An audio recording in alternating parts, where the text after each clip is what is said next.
right, everybody, it's Hot 97. TT Torrez. It's another episode of Artist Quarantine. And of course, it's brought to you by Boost Mobile. And I'm kind of out of breath because I was like running upstairs, putting the groceries in the house, getting the kids from school. And let me breathe, get it all out. We have my special guest today. Of course, my girl Miabelle. I asked her to join. And one of my favorite authors and now executive producer, Victoria Christopher Murray. She is the author of so many books, but one of my favorite that I'm currently reading right now is Lust, the Seven Deadly Sins, but you also have Envy. Yes, I have Envy. And so Lust and Envy are coming out on television. And I've also written Greed and Wrath already. Yes. I was going to get into that, but for those who don't, to our audience, the Lust and Envy books are out right now. And kind of tell people what the Seven Deadly Sins and what the book is about. And then we're going to talk about the TV show that you're executive producing with TD Jakes that is airing on Lifetime. Okay. So, yes. So the Seven Deadly Sins are...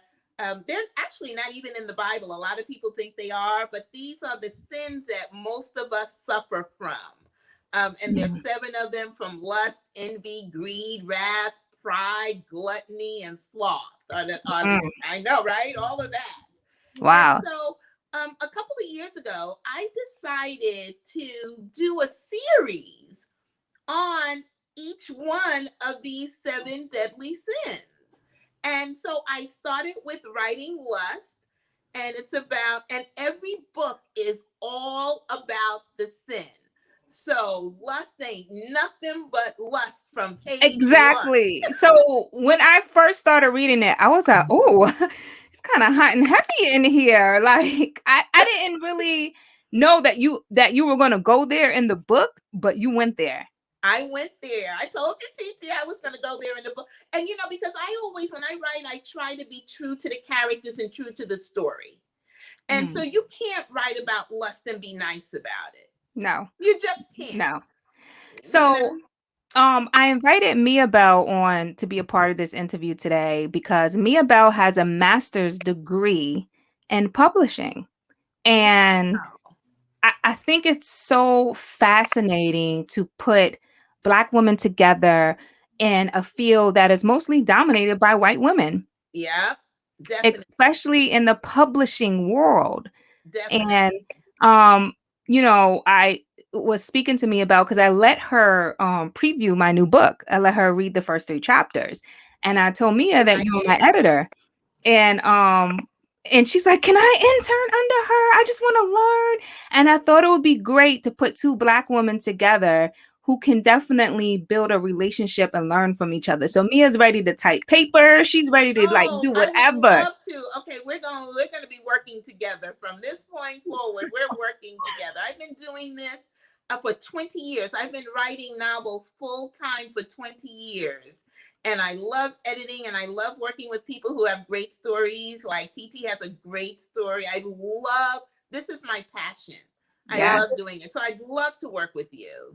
So my question to you would be, how did you get your start in the publishing industry, especially with the big 6 publishing houses? Because I know that it's so hard for Black women to, jump into that realm. I've read an article on the New York Times where it's a bunch of Black women telling their stories about how getting an entry-level job alone with, so many credentials is so hard to do in publishing.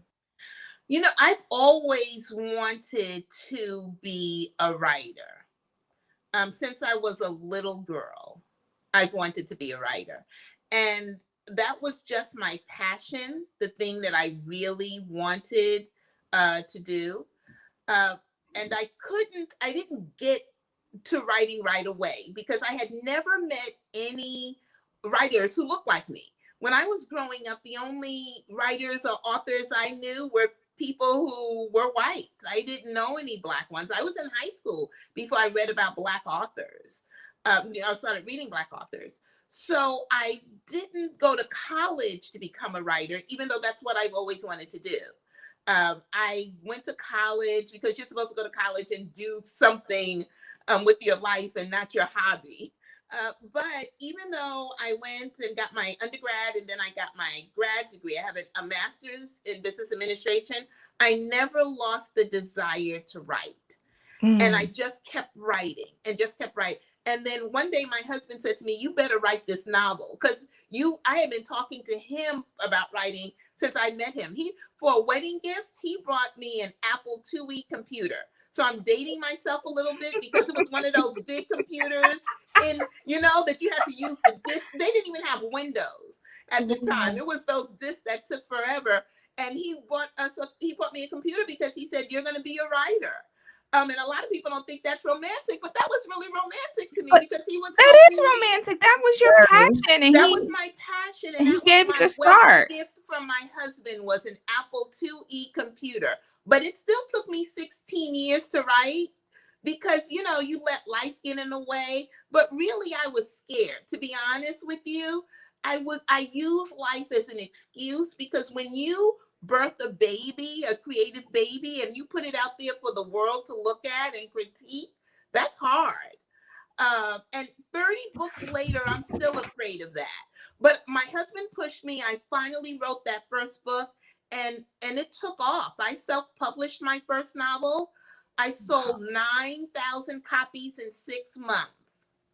Wow. And then I got the attention. And think about this. This was 1997, before social media, before anything. And I was just like out of the trunk of my car. I turned my friends into salespeople. So I would give them a case of books and tell them that they could keep half the money. Wow. And so all across the country, I had friends selling that book, and selling that many caught the attention of a major publisher. And the rest is history. I was with Time Warner at first, and now my next 28 books have been with Simon & Schuster. I'm curious to know, how many New York Times bestsellers do you have? I don't have any. Can you believe it? But I have one. I've made all the other bestsellers lists. I've been nominated 5 times for NAACP Image Awards in Outstanding Literature. But a lot of people think, really, Victoria, you're not a New York Times bestselling author yet? But I have a feeling that I might be this summer. I have a new book coming out. So I have a feeling that's coming. Do you care about those accolades, though? Because I know sometimes as a writer, I always said this to you when working my book. What do I say? I want a New York Times bestseller. But then as I'm working on the second book, I realized that you have to write just to write. And you can't write thinking the New York Times bestseller, because then it kind of plays into the mental of letting it flow. And it'll change your story. And I don't want you to change your story. I never change my story. You cannot write for people. You cannot write for lists. You cannot write for accolades. You have to write the story that's in your heart. If you write anything else, it's not going to be your best. And so write your best and all the rest will follow. I haven't been a New York Times bestselling author, but I have 8 books that have been optioned to become movies. So I would rather have that. I'm just saying. I would rather have, you know what I mean? And we all have our own journey. So do I care about the accolades? I don't think about them. Once I get them, I appreciate them. Wow. I love that. Mia, go ahead. I know you got some more questions in there. Yes. With the first book that you self-published, was it because you were having a hard time getting it acquired by a publishing house? And then you were kind of just like, you know what, let me just self-publish it and do it myself? Or was that always the plan? That was a great question, because I self-published in 1997. And the reason I self-published was because I have my MBA in marketing and my husband had his MBA in finance. So we thought we were smarter than everybody. We were like, why in the world would we go to a publisher when we are brilliant people? Well, we discovered we weren't too smart after about the first 3 days, because self-publishing, that word self is the biggest 4-letter word in the English language, because you have to do everything yourself. You have to publish it. You have to write it yourself, then publish it yourself, then promote it yourself, and all the money comes from yourself. However, the reason that I'm still in this game 20 years later is because I self-published first. Because So you learn. Okay. it taught me the business. Yeah. And so even when you get with a major publisher, don't be fooled. You have to do a lot of the work yourself. Nobody can sell a book better than the author. No one cares about your book more than the author. Wow. And so even though I'm with Simon and Schuster, they put out 9,000 books a year. They work on my book for 2 weeks and that's it. That's all they can do. They can't do very much more, but I've got to sell that book all year long. So I am so grateful for my self-publishing experience. And in today's times, I actually, even though I do have books with most of my books with a major publisher, every once in a while, I'll self-publish a book. Wow. And I sell as many books as I would with the publisher.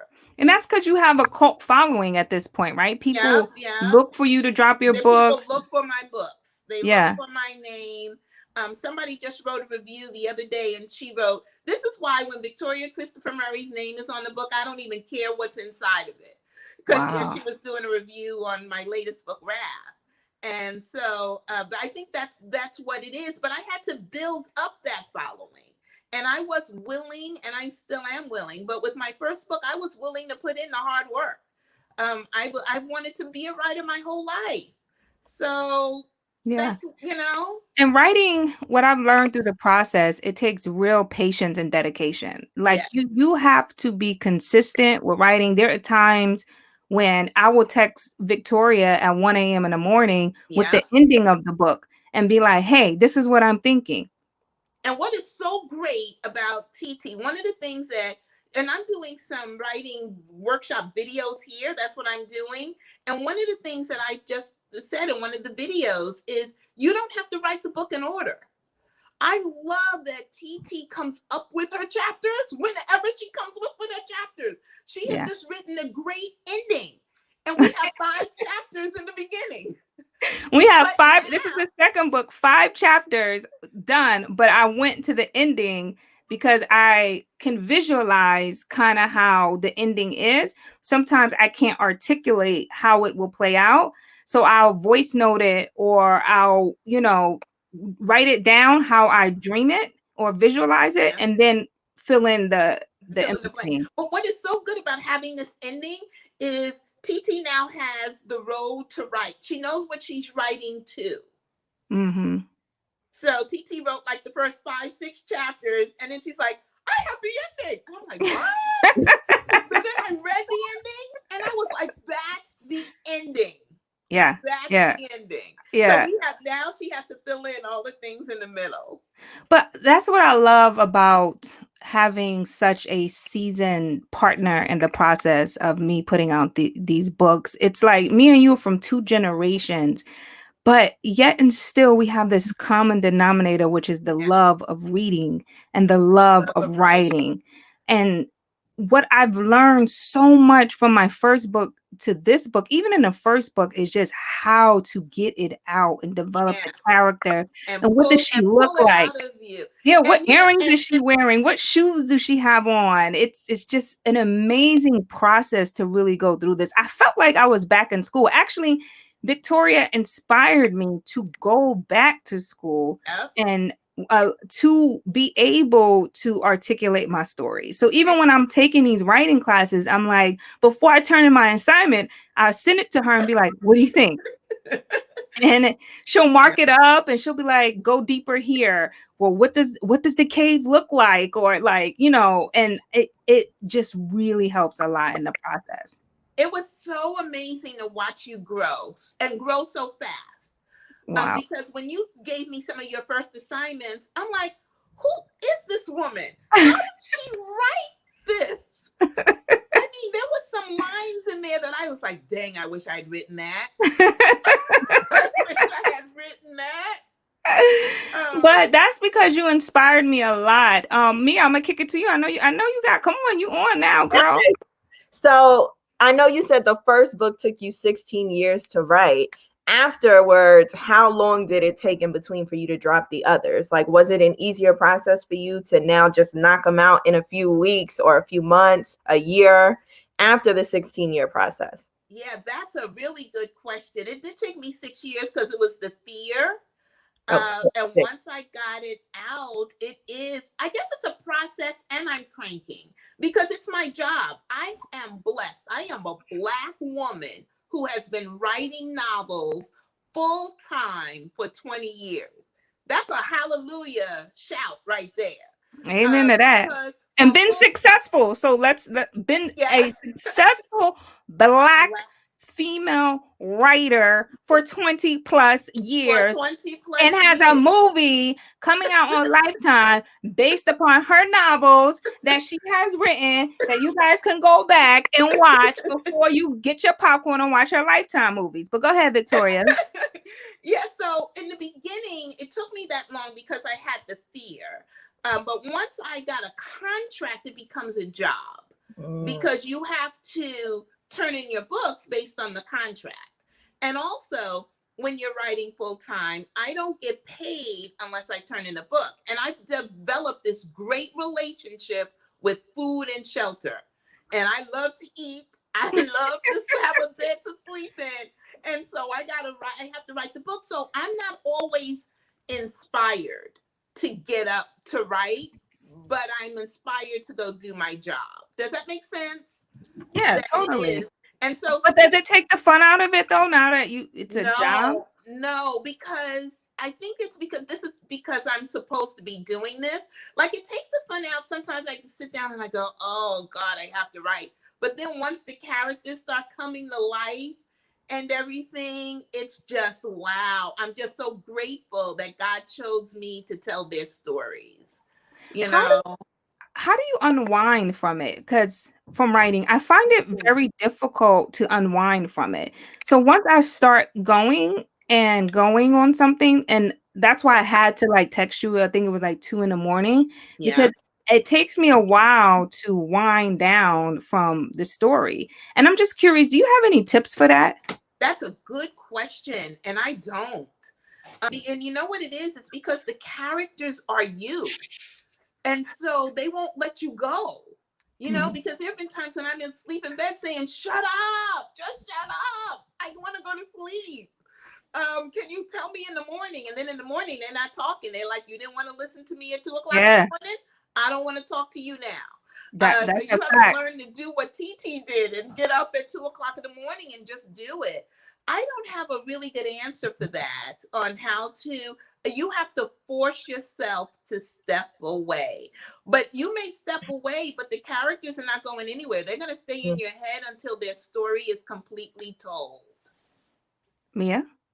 Yeah, you said that you were coming up that you used to read a lot of novels from white women. Is Danielle still one of them? Because I used to have an obsession, and I feel like everybody looks at me crazy when I said that I love me a good Danielle Steele novel. Yeah, she was one of them when I was a teenager. Loved reading her books.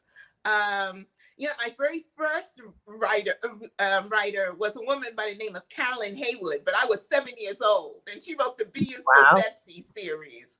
And I always wished that I could meet her because she changed my life. Yeah. But I read all of them, Jackie Collins, everybody. I couldn't get enough of reading, and I'm still the same way. I just love to read. Sometimes I have to put a book down so that I can start writing because I Yeah. love them both equally. Yeah. I'm like that too. I love to read. And I think my love for reading came from my poverty because I used reading to escape my environment. Yeah. So I fell in love. I would get a good book, and it would be days that we didn't have like electricity in the house. And I would sit by the window and get the street light just to Yeah. stay in the book. So reading is a great way to escape. But I'm also a very unique reader. I can read four books at the same time and they all be Wow. different topics. So I'll read, right now I'm reading Wow. Lust.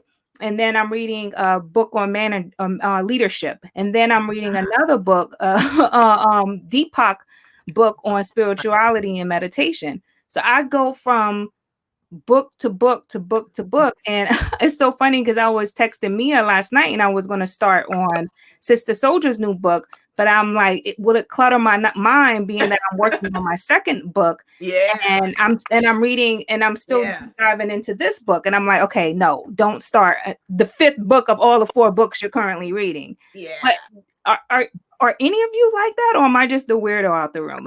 Yeah, no, and you're not a weirdo, but you're blessed to be able to do that. Yeah. I read a lot, but I have to stay focused on one book because my Yeah. Sister Soldier character would end up in lust, and then they'd be talking to Deepak, and then they'd be talking about leadership. Yeah. But you're blessed to be able to do that. Yeah. Mia, are you like that? Go ahead. I'm sorry, Victoria. No, and I said, I think your love of reading led to your love of writing. Yeah.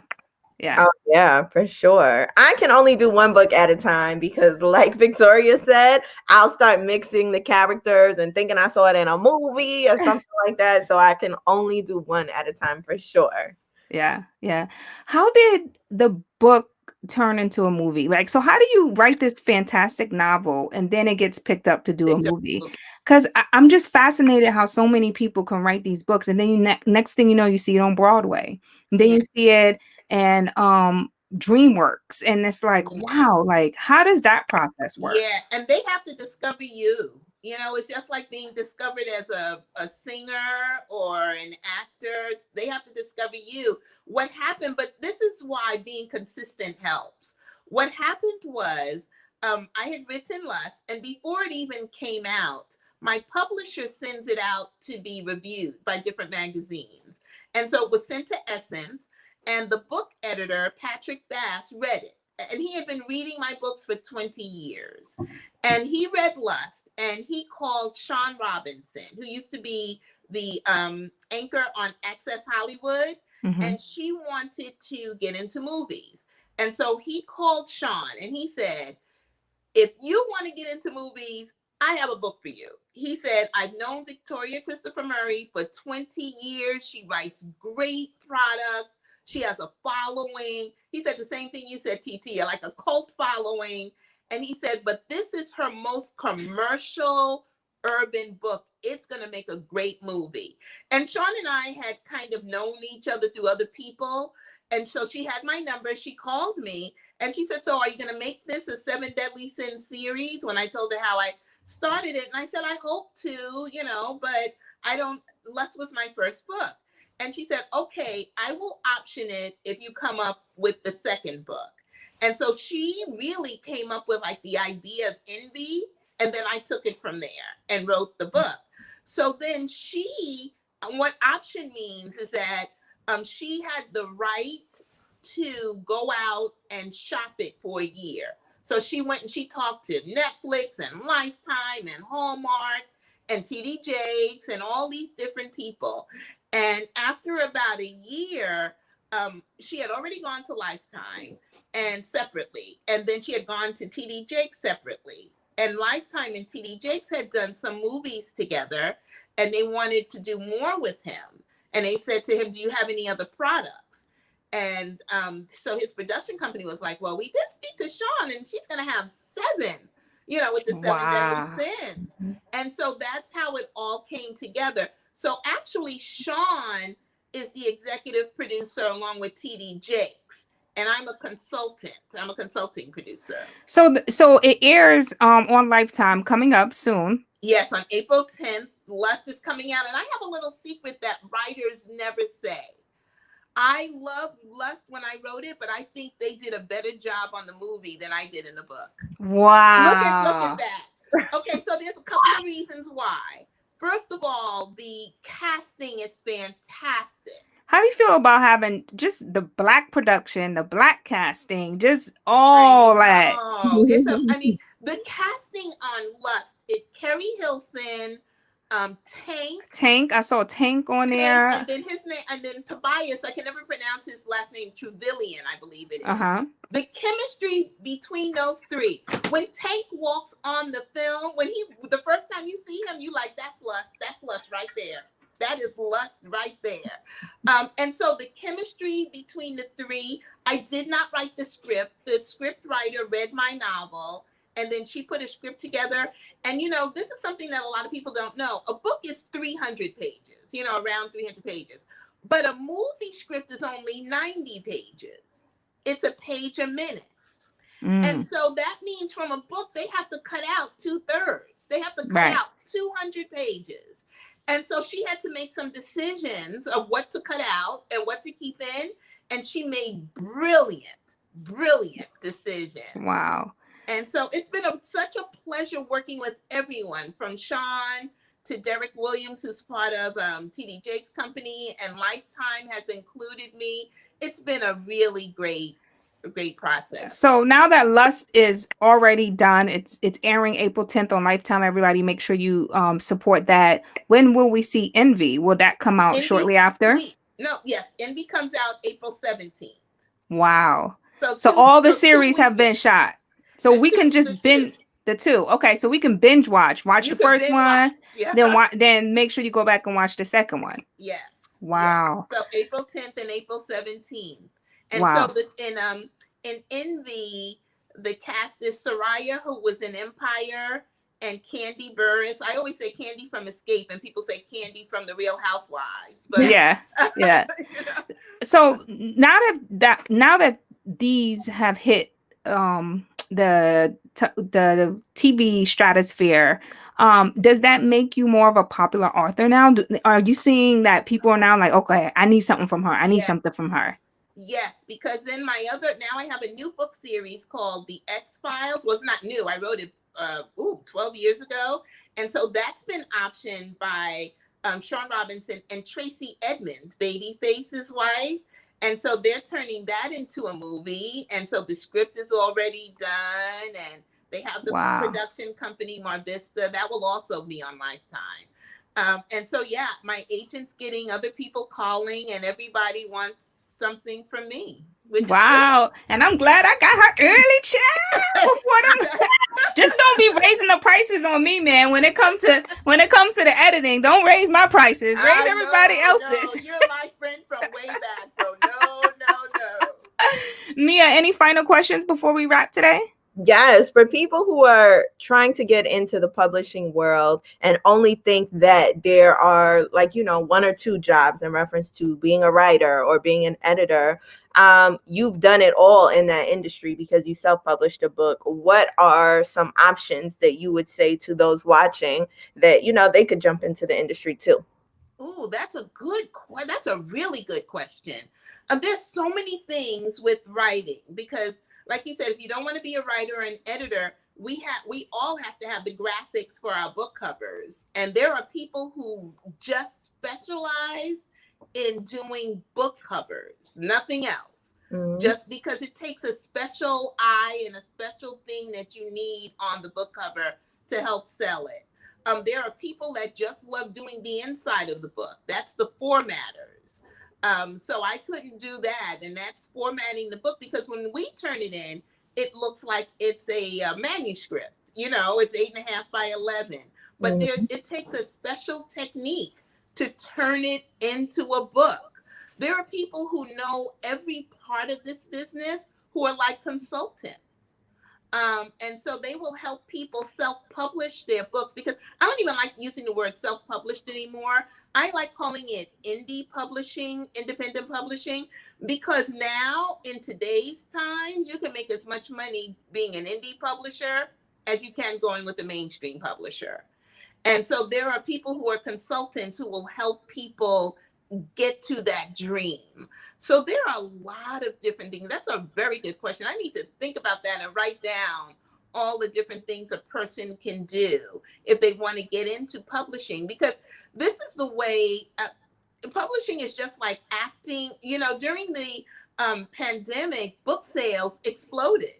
Yeah. People still want to be entertained through books. I So was going to books say, are going do you, into it. I was going to ask that question too as we end. You know, a lot of people put so much emphasis on social media and people just want to read the headlines. Nobody wants to read a good book anymore. Do you find that to be true or? No, I don't. I do believe that there are less people reading because before we had social media and before we had the real housewives of this and the real husbands of that, when people came home from work, they had a lot more discretionary time, to sit down and read. Now, after they put the kids to bed, after they cook and everything, now they're on Facebook and IG and Twitter and watching TV. So people may be reading less, but the demand is still there.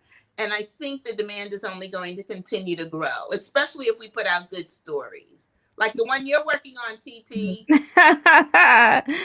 Maybe I'll give me a sneak peek into book 2. Maybe. Yeah. Oh, Maybe. yeah. Maybe. It's so much left to it. I don't know, Mia. Well, Victoria, thank you so much for joining us today inside Artist Quarantine, brought to you by Boost Mobile. Everybody, her book, of course, Lust and Envy, The Deadly Sins, are out right now. And her movie is premiering on Lifetime April 10th, Lust, and then Envy comes out April 17th. It's Victoria Christopher Murray, everybody, and you can get her book off of Amazon. It's very simple, all digital platforms. And I also want to thank Miabelle for hanging out with me today. I know Miabelle has her book club, Beauty and Brains, the book club. Miabelle, tell people where they can follow your book club. You guys can follow it at Beauty and Brains on Instagram, Twitter, and Facebook. Yep. And so, Victoria, I would love to connect you two together on a group text. Yes, so definitely give her all of my information. I'm really looking forward to it. Yes, I got you. Miabelle, you have a nice internship now. There you go. Yes. All right, everybody. Thank you for watching. And thank you, Victoria, for your time. Thank you, TT. Thank you for having me. Bye. Bye.